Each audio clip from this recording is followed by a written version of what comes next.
ये बातें अगर हैं तो मैं तो कल भी कहा था, आज भी कहता हूँ कि इन सरकारों को जो देश की गद्दी पर बैठे हों और राजपाट चला रहे हों, और अगर कोई विदेशी आकर ज़मीन खरीद रहा है और यहाँ बस रहा है तो ऐसी सरकारों को चूड़ियाँ पहन लेनी चाहिए। बॉर्डर के सिपाही क्या कर रहे हैं, इनका इंटेलिजेंस क्या कर रहा है, बजाते खुद ये सरकार में रजिस्ट्री इनका रजिस्ट्रार करता है, म्यूटेशन इनका सीओ करता है और उन्हीं के विभाग का करता है, तो कैसे खरीद रहे हैं?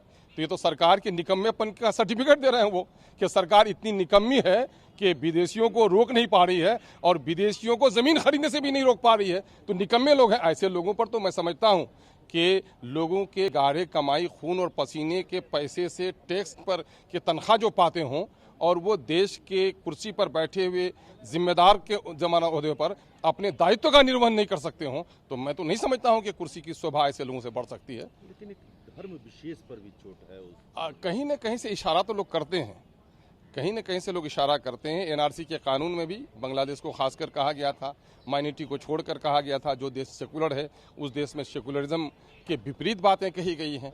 लेकिन सवाल ये पैदा होता है, मैं दावे के साथ कहता हूँ कि सीमांचल में जितना सौहार्दपूर्ण वातावरण है, जो शांति है, वो बिहार तो क्या देश के किसी कोने में नहीं है। और हमारी शराफत ही लोगों को गाली देने का मौका दे रहा है। शायद हम अनपढ़ हैं, किसी को हमारी फिक्र नहीं है। पलायन कर रहे हैं लोग रोजगार से, किसी को फिक्र नहीं है। हमारी बेटियां जाकर दिल्ली और पंजाब में बिक रही हैं, किसी बेईमान को फिक्र नहीं है। हमारी बस्तियां नदियों में कट रही हैं, विलीन हो रही हैं, विस्थापितों को बसाने की किसी को फिक्र नहीं है। अगर गिरिराज जी जाते हैं तो उसको वहाँ पाकिस्तान नजर आता है। और राम सूरत जी, नाम तो बड़ा प्यारा है, लेकिन नाम राम का होने से नहीं होगा ना, मामला भी उनका करना होगा। काले कलोटे आदमी का नाम गोरेलाल लग दिया तो चमड़ी नहीं बदल जाती।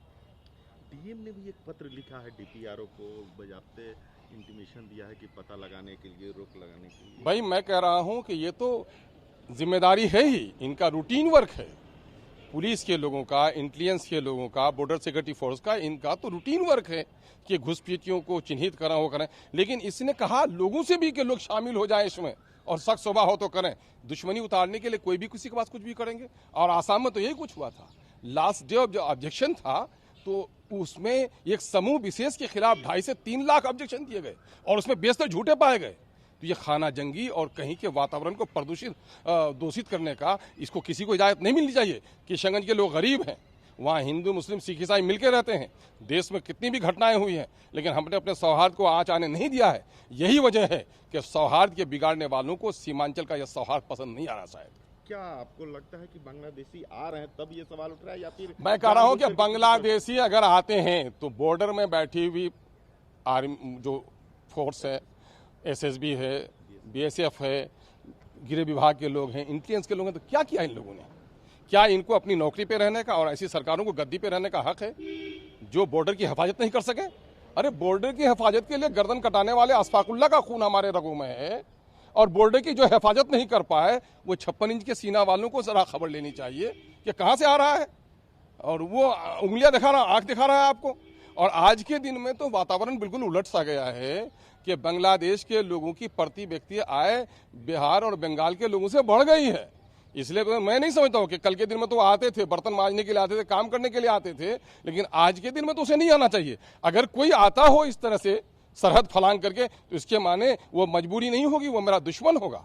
तो ऐसे लोगों को चिन्हित करना उसकी जिम्मेदारी है, लेकिन इसको बहाना बनाकर समाज को कहीं भी तोड़ने का प्रयास, और कोर्ट का भी ये कह देना उनके हवाले से जो अभी कहा जा रहा है अफसर लोगों ने कोर्ट की, चूंकि हमने पूरी वो पढ़ी नहीं है क्या आया है उनका फैसला, लेकिन एसपी जैसे आदमी बांग्लादेशी कह करके करे।